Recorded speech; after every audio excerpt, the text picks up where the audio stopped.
Hello dear, एक बार फिर से आप सबका स्वागत है, वेलकम है। जैसा कि आपने लास्ट वीडियो में योग भारती स्टैंडर्ड 12 के फर्स्ट चैप्टर के राइटर के बारे में सुना 1.1 से, अब हम उसी कड़ी को आगे बढ़ाते हुए लेके चलते हैं चैप्टर की तरफ। So all of you open your text book and line to line all of you mind it. Okay, listen carefully and try to understand what's the story telling us. This is very important and very easy story which is we can understood perfectly. Everyone can understood it easily because this story is particularly happen in our day-to-day life. Everywhere you have seen these types of stories. So please carefully you listen and try to understand it. An astrologer's day. An article है, A and N यहाँ पे astrologers के लिए आया है। ज्योतिषी का दिन, एक ज्योतिषी का दिन कैसा है उसको आर के नारायण ने अपने शब्दों में बयां किया है। मैं संक्षिप्त रूप में आपको एक पॉइंट बताना चाहता हूं। ये दो मित्रों की कहानी है जो कि बचपन में साथ में थे, कुछ समय के बाद भी साथ में थे, बट अनफॉर्चुनेटली हुआ क्या कि ये दोनों फ्रेंड्स कहीं जा रहे थे और इन बिटवीन कुछ मिसअंडरस्टैंडिंग हुआ, कुछ प्रॉब्लम्स हुई आपस में, जिसकी वजह से एक ने दूसरे को चाकू मार दिया और चाकू मारने के पश्चात वह उस व्यक्ति को कुएं में धक्का दे दिया और वो गिर गया। अब समस्या ये हुई कि उस व्यक्ति को ऐसा लगा, जिस व्यक्ति ने चाकू मारा, कि वह मेरा दोस्त मर गया, अब मैं पकड़ा जाऊंगा और बहुत सारी क्रिटिकल कंडीशन क्रिएट होगी, जिसकी वजह से वह अपना घर छोड़ करके भाग निकला। अब वह दूर दराज आकर के एक शहर में बस गया जहां पे वह एक एस्ट्रोलॉजर का कार्य करने लगा, ज्योतिष का कार्य करने लगा। अब उसी की लाइफ की कहानी यहाँ पे है। अब जो व्यक्ति चाकू मारा था वो एस्ट्रोलॉजर बन गया है, ज्योतिषी बन गया है। जिस व्यक्ति को चाकू लगा था वह व्यक्ति गांव में है, कैसे है, किस दशा में है, आइए इस कहानी के माध्यम से जानने का प्रयास करते हैं। जिस व्यक्ति को चाकू लगा था उस व्यक्ति का नाम गुरुनायक था और बहुत ही एक इंटरेस्टिंग कहानी है जो कि आप सब इस कहानी के माध्यम से समझेंगे। तो आइए देखते हैं लाइन टू लाइन, आप सब थोड़ा ध्यान दीजिए। An astrologer's day, paragraph number 1। Punctually at midnight, नियमित तौर पर, midday, at midday, मध्य दोपहरी के समय, ही ओपेंड हिज बैग, वह अपने थैले को खोला। ही, यहां पे ही कौन है? जिसने चाकू स्टैब किया था, ठीक, चाकू मारने वाला। ओपेंड हिज बैग मीन्स यहां पे हम दूसरे तात्पर्य में भी कर सकते हैं कि एस्ट्रोलॉजर है ही। कौन है ही एस्ट्रोलॉजर है। And spread out his professional equipments, और वह अपने व्यवसायिक औजारों को या सामग्रियों को ओपन करता है। Which consisted of a dozen cowrie shells, जिसमें कि लगभग 1 दर्जन कॉरी शेल्स है। कॉरी शेल्स मतलब होता है समुद्री जीव, जिसको कि आप अक्सर देखते होंगे कि गांव में अगर आप रहे हो तो आप देखते होंगे कि स्पेशली वो एक शंख के आकार का जैसा होता है और उसका दोनों साइड से, या आप अगर देखे होंगे कॉफी की बीज को, कॉफी के सीड्स को, ठीक वैसा ही होता है cowrie shells. A square piece of cloth, और वर्गाकार एक कपड़े का टुकड़ा with obscure mystic charts on it, जिसपे कि कुछ डिफिकल्ट वर्ड्स लिखे हुए थे, कुछ डायग्राम बने हुए से, जिसको कि समझना बहुत मुश्किल था। अ नोटबुक, एक नोटबुक था, and a bundle of Palmyra writing, और एक बंडल पल्मायरा राइटिंग मीन्स जिसको कि अपने हम भाषा में कह सकते हैं भोजपत्र। क्या कहते हैं? भोजपत्र। यह भी वो लिया हुआ था। His forehead was resplendent with scared eyes, और उसका जो फोरहेड था, मस्तक था, वो भरा हुआ था या उस पे लगाया गया था एक चमकीले और प्रकाशमान तरीके से दिखने वाला एक चमकीला पवित्र राख और सिंदूर, वर्मिलियन सिंदूर लगाया हुआ था। And his eyes sparkled with a soft abnormal green, और उसकी आंखें चमक रही थी, ऐसे चमक रही थी कि जैसे कि वो कुछ सर्च करने का प्रयास कर रहा है। Is trying to know, his eyes is already looking just like investigation way, कुछ वो सर्च कर रहा है, इन्वेस्टिगेट कर रहा है, और आप आंकड़ा लगा सकते हो अपने कस्टमर का वेट कर रहा था। With next outcome, really an outcome of a continual searching look for customers, उसकी आंखें कस्टमर्स का इंतजार कर रही थी, but which his simple clients took to be a prophetic lights, but which, लेकिन इसमें कि his simple clients, उसका एक साधारण सा क्लाइंट जो है वो क्या कह रहा है? उसका एक क्लाइंट्स जो कि साधारण सा, क्या होता है आगे? Took to be a prophetic lights and felt comforted, उसके पर एक प्रकाश पड़ती है और वह आराम महसूस करता है।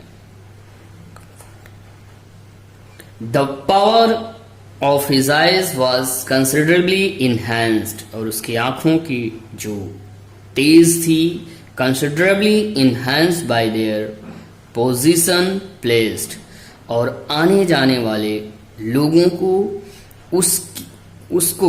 उन लोगों को वो अपनी तरफ आकर्षित कर लेता था।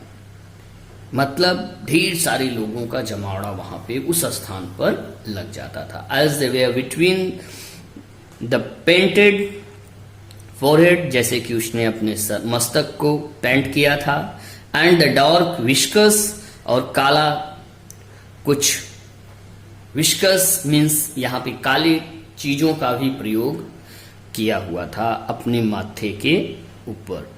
विच स्ट्रीम डाउन हिज चेक्स, जो कि उसके गालों पे लगे हुए थे। Even a half wit eyes would sparkle in such a setting, और इवन हाफ विथ आइज, और उसकी थोड़ी सी हल्की सी खुली हुई आंखें चमक रही थी इन सच ए सेटिंग, जैसे कि वास्तव में वह एक सेटिंग किया हुआ हो, एक ज्योतिषी अपना प्रारूप उस तरह से बनाया हुआ है।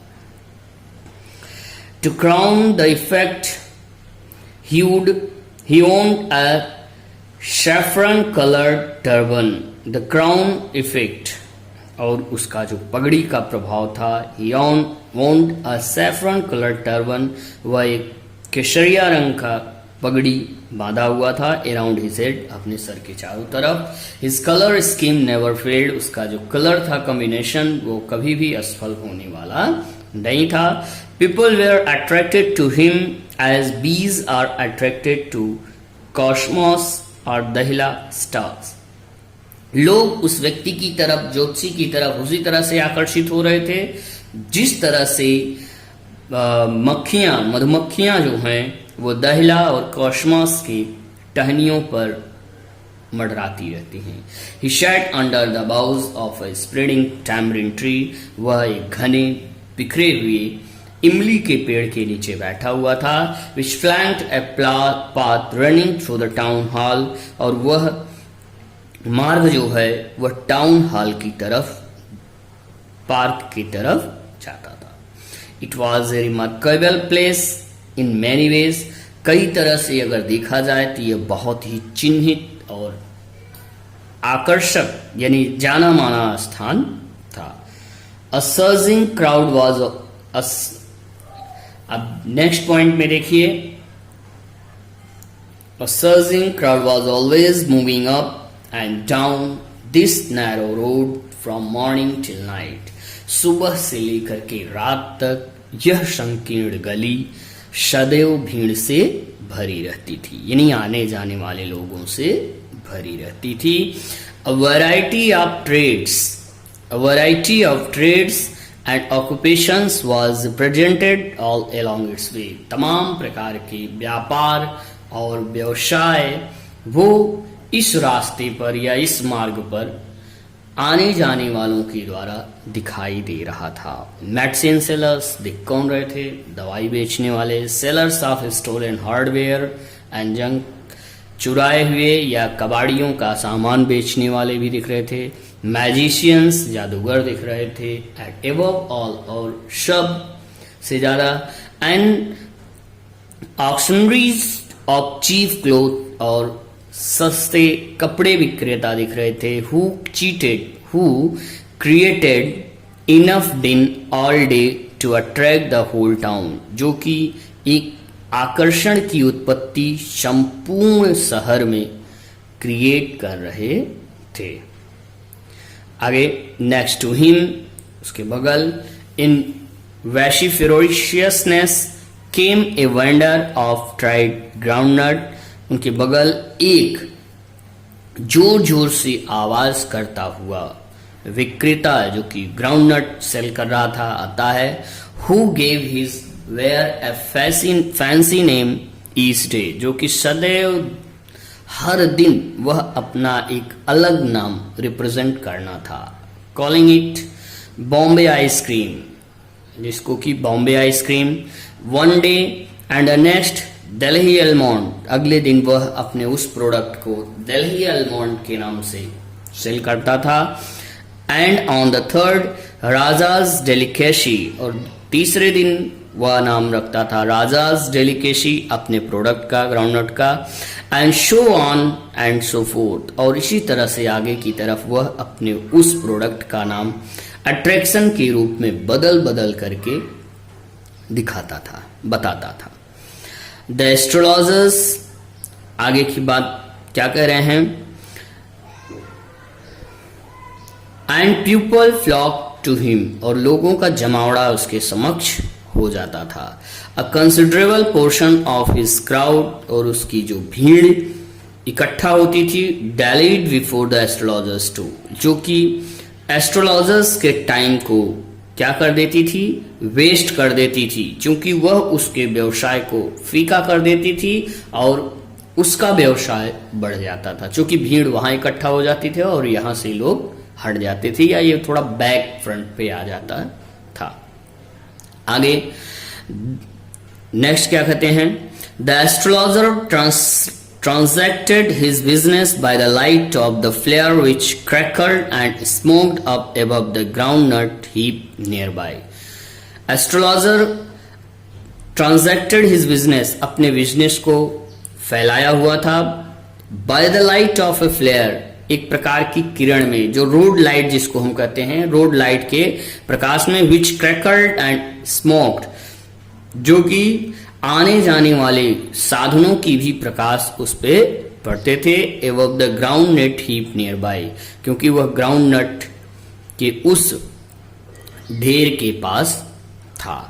Half the enchantment of the place, half the enhancement of the place was due to the fact that it did not have the benefit of municipal lighting। आगे क्या करें? half the enhancement, एक जादुई तरीके से प्रभाव डाल रहा था अथवा अपना एक आकर्षण पैदा कर रहा था। place was due to the fact, और वह स्थान इस वजह से ऐसा प्रतीत हो रहा था कि did not have the benefit of municipal lighting, जहां पे कि म्यूनिसिपल लाइटिंग जो रोड लाइट लगा हुआ था उसका सही ढंग से प्रयोग नहीं हो पा रहा था। The place was lit up by shop lights, वह स्थान दुकानों की लाइट से भी प्रकाशित था। 1 or 2 had hissing gas lights, उनमें से कुछ 1 या 2 तो गैस लाइट्स को भी जलाए हुए थे। Some had nagged flare stuck on poles, कुछ लोग तो खुले खंभों में भी उसको लटकाए हुए थे। Some were lit up by old cycle lamps, कुछ लोग तो पुरानी पद्धतियों में जलाया जाने वाला साइकिल लैम्प लगाए हुए थे। एंड 1 or 2 और 1 या 2 लाइक द एस्ट्रोलॉजर, ज्योतिषी की तरह, manage without lights of their own, बिना अपनी लाइट के भी वो अपने व्यवसाय को मैनेज किए हुए थे। जैसा कि मैंने आपको बताया था कि एस्ट्रोलॉजर जो है वो रोड लाइट के माध्यम से अपने बिजनेस को डेवलप कर रहा है। It was a bewildering criss cross of light rays and moving shadows, वास्तव में ये जो प्रकाश था वो क्रिस क्रॉस, एक इधर उधर आने जाने वाला प्रकाश था, जो कि एक प्रकार से उसके व्यवसाय को काफी डिस्टर्ब भी कर रहा था। उस पे छाया की आकृतियां भी आती जाती प्रतीत हो रही थी। This suited the astrologer very well, और यह एस्ट्रोलॉजर के लिए बहुत बढ़िया था। फॉर द सिंपल रीजन, सामान्य कारण, दैट यह था कि he had not in the least intended to be an astrologer when he began life. ऐसा प्रतीत होता था कि निश्चित तौर पर उस व्यक्ति का इंटेंशन स्टार्टिंग के समय में यह नहीं था कि मैं एक एस्ट्रोलॉजर बनूंगा, जब उसने अपने जीवन की शुरुआत की। And he knew no more of what was going to happen, और उसको यह भी नहीं पता था कि क्या घटित होने वाला है टू अदर्स, अन्य के साथ। Then he knew what was going to happen to himself next minute, और यहां तक कि उस एस्ट्रोलॉजर को यह भी नहीं पता था कि अगले मिनट उसके साथ क्या होने वाला है। फिर भी वह ज्योतिष का कार्य शुरू किया। He was as much a stranger to the stars as were his innocent customers. वह ठीक उसी तरह से अजनबी था उन तारों की भांति जिस तरह से उसके निर्दोष कस्टमर्स थे। अर्थात न उसको ज्योतिषी के बारे में पता था और न उसके कस्टमर्स को ही ज्योतिष के बारे में पता था। फिर भी he said things which pleased and astonished everyone, फिर भी वो उन चीजों को बताता था लोगों को जिससे कि सभी लोगों को आश्चर्यचकित कर देता था। That was more a matter of study, और यह कुछ और नहीं था, सिर्फ और सिर्फ अध्ययन था। प्रैक्टिस, अनुभव था। एंड श्रूड गेसवर्क, और पूर्वानुमान, किसी भी चीज के प्रति या किसी भी व्यक्ति को देख करके सही से जज कर लेना। ऑल द सेम, ठीक उसी तरह, it was as much an honest man's labour, यह एक ईमानदार व्यक्ति का सच्चा परिश्रम था। एज एनी अदर, जैसे कि दूसरे लोग अपने व्यवसाय में परिश्रम करते हैं। And he deserve the wages he carried home at the end of the day, और वह अपने कार्य को, अपने लक्ष्य को प्राप्त करने के पश्चात, संपूर्ण दिन कार्य करने के बाद वह अपने घर को शाम को आता था। पहला पैराग्राफ डियर कंप्लीट हुआ। आशा करते हैं कि आप समझ गए होंगे। पहला पैराग्राफ का समरी ये है कि एक एस्ट्रोलॉजर है जो कि अपने बिजनेस को डेवलप कर रहा है, और वह पेशे से एस्ट्रोलॉजर नहीं है, लेकिन उसका एक्सपीरियंस, उसका प्रैक्टिस और उसका साइकोलॉजी यहाँ पे वर्क कर रहा है, जिसके माध्यम से वह अपने व्यवसाय को डेवलप करने की कोशिश कर रहा है, और उसने अपने व्यवसाय को डेवलप किया। इसका नेक्स्ट पैराग्राफ आप अगले वीडियो में देखेंगे। तब तक के लिए नमस्कार।